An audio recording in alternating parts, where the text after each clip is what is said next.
We're back on this Friday. Savannah is in for Kathy Lee, and this week marks National Infertility Awareness Week. That's right. According to the Centers for Disease Control, every year 7.5 million women in the U.S. are affected by infertility, which is defined as 1 year of trying to conceive without becoming pregnant. Yeah, 37-year-old Megan Gaddiss and her husband Richard know the struggle with infertility all too well.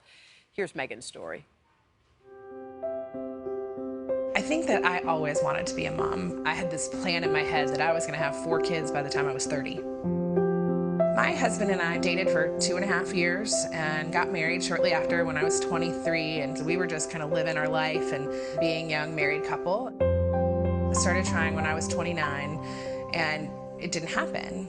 And a year went by, and I'm still not pregnant. I started talking with my OBGYN, and he did find that I had endometriosis. He fixed the endometriosis, and 6 months later, we got pregnant for the first time.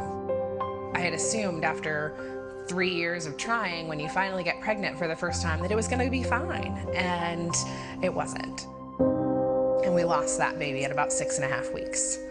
Time went on, we wound up getting pregnant again. We had a miscarriage in February and then a miscarriage in May. Our last miscarriage was in 2014. We took a little bit of time off and decided to go forward with trying IVF. Literally 2 days before I was supposed to go in for my baseline testing, I decided I should probably just take a test. And lo and behold, I was pregnant for the 5th time. About 6 weeks, I had spotting again. That was pretty traditional for how I had lost the other pregnancies. My OBGYN and his nurse did an ultrasound, and this time they saw a heartbeat. For whatever reason, God decided this was the pregnancy that would stick. There were times in which you're like, maybe I should just give up. Maybe I should stop this. Why? Even through all of it, I held hope that there would be a future, that there would be something to grasp onto. Can mommy have a hug time? Oh. We had Maggie in October of 2015.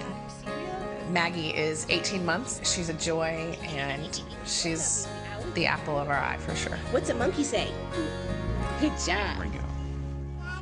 Megan is here with her husband Richard and baby Maggie. What a little doll. With more than 1 million babies born in the U.S. through IVF, we also wanted to bring in Dr. James Griffo, who's the program director at NYU Langone Fertility Center, and he's got some advice if you're considering going down that road. But we have to look at this happy ending right here. Indeed. Yeah, it's interesting because I know that when we're watching this piece, you could tell that you felt alone, and now we've got the little one on your lap pointing at herself. So tell me what that was like, feeling alone, and how you don't want others to feel that way. Yeah, I mean, I think that with infertility, you feel like something is wrong with your body. You feel like you're not doing something that you're supposed to. Yes, baby.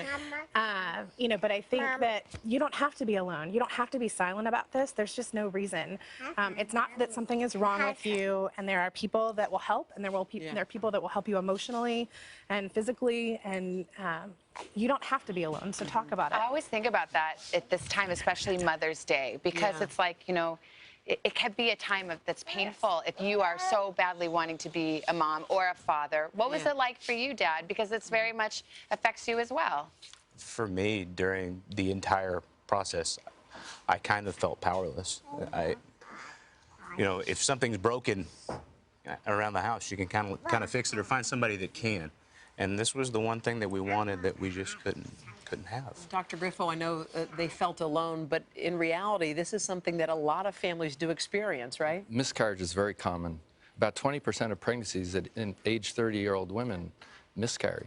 40-year-old women have about a 40% miscarriage rate, and it's really about the embryo, which you have no control over. The chromosomal abnormality rate in embryos increases as you get older, and therefore it's harder to get pregnant, stay pregnant, and have a healthy pregnancy.